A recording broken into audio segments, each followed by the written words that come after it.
मैया कैकेयी राम जी को 14 वर्ष का भी वनवास दे सकती थी।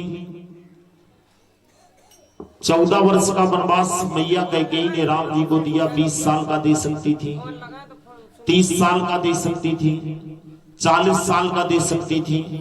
लेकिन मैया कैकेयी ने राम जी को 14 वर्ष का ही वनवास क्यों दिया? मैया कैकेयी जो है राम जी को 20 साल का वरदान दे सकती थी वनवास का, 30 साल का दे सकती थी, 40 साल का दे सकती थी, 50 साल का दे सकती थी, 100 साल का दे सकती थी।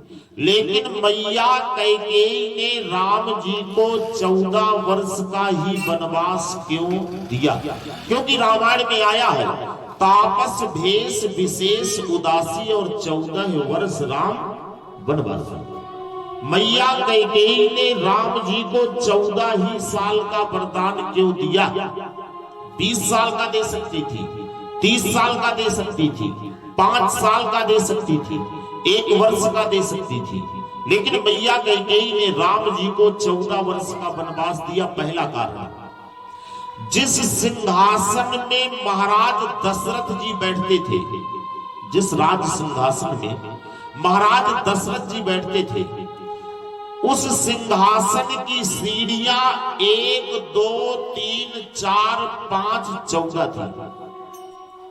तो मैया कैकेयी ने राम से कहा कि राम, अगर तू अपने पिताजी के गद्दी का अधिकारी बनना चाहता है, और राम अगर तुम अयोध्या के राजा बनना चाहते हो, अपने पिताजी की बराबरी करना चाहते हो, तो पिताजी की बराबरी करने के लिए तुम्हें 1 साल की तपस्या करना पड़ेगा, तब 1 सीढ़ी चढ़ोगे। जब 2 साल की तपस्या करोगे तो 2 सीढ़ी चढ़ोगे। जब 3 साल की तपस्या करोगे तो 3 सीढ़ी चढ़ोगे।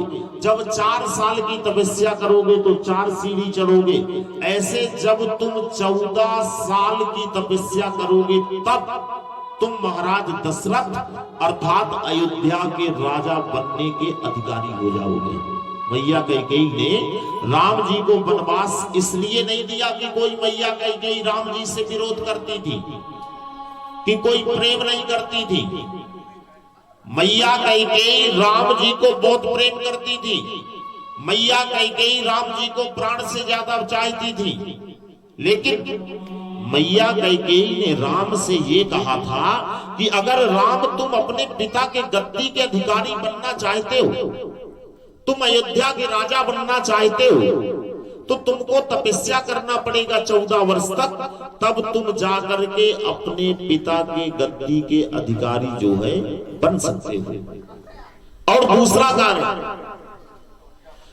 दूसरा कारण ये था कि रावण की जो उम्र बची थी, रावण की जो उम्र बची थी वो सिर्फ 14 वर्ष ही बची थी। रावण के मरने के लिए सिर्फ 14 वर्ष ही बाकी रह गए थे। इसलिए मैया कैकेयी ने राम जी को 14 वर्ष का वनवास दिया, कि 15 का नहीं दिया। क्योंकि रावण की, देखो एक बात बता दे, किसी व्यक्ति ने कहा कि उन व्यक्तियों के ऊपर विचार करना चाहिए। कुछ व्यक्ति रामचरितमानस में जिंदा तो हैं, लेकिन वो मरे के समान हैं। कौन कौन से व्यक्ति हैं? गुरु वशिष्ठ जी महाराज से भरत जी ने कहा कि परमात्मा वो व्यक्ति मरे के समान है। बोले, सोचे विप्र जो वेद विहीना, वो ब्राह्मण सोचनी है जिसको वेद का ज्ञान न हो। सोचिए विप्र जो वेद विहीना, और तज निज धर्म विषय लय लीना। उस ब्राह्मण के विषय में सोच करना चाहिए जिसे वेद का ज्ञान ना हो। और फिर बोले, सोचिए नपति जो नीत न जाना, अजय न प्रजा प्रिय प्राण समाना। उस राजा के विषय में सोच करना चाहिए जिसको नीत का ज्ञान ना हो।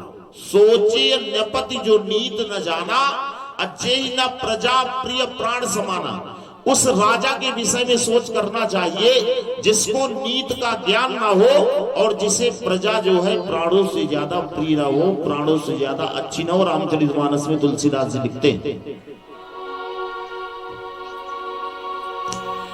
कि सोचिए विप्र, कि सोचिए विप्र जो वेद विहीना, सोचिए विप्र जो वेद विहीना, सोचिए वेद जो वेद विहीना, सोचिए विप्र जो वेद विहीना, सोचिए विप्र जो वेद विहीना, कज निज कज निज कज निज धर्म विसलीना,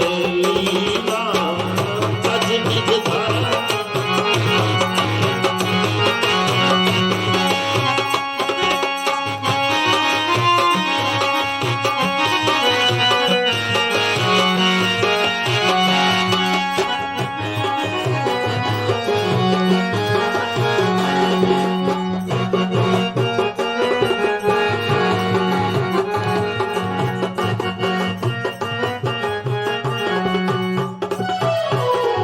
सोचिए नपति जो नीत न जाना, सोचिए नपति जो नीत न जाना, सोचिए नपति जो नीत न जाना, सोचिए नपति जो नीत न जाना, जहिना जहिना जहिना प्रजा प्रिय प्राण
और जो है एक रामचरितमानस में भगवान श्री राम जी के वनवास के कई वृतांत आते हैं और इसमें एक वृतांत आया है महाराज प्रयागदत्त की कथा।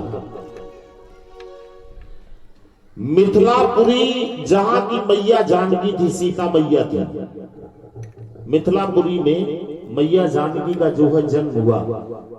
तो मिथिलापुरी में एक अनाथ ब्राह्मणी के बालक का नाम जो है प्रयागदत्त था। और जब वो बालक कुछ बड़ा हुआ तो उसके पिताजी का जो है स्वर्गवास हो गया। तो मिथिलापुरी में लोग बहुत उसे अभागा बालक कहते थे। एक दिन की बात है कि रोता हुआ प्रयागदत्त अपनी मां के पास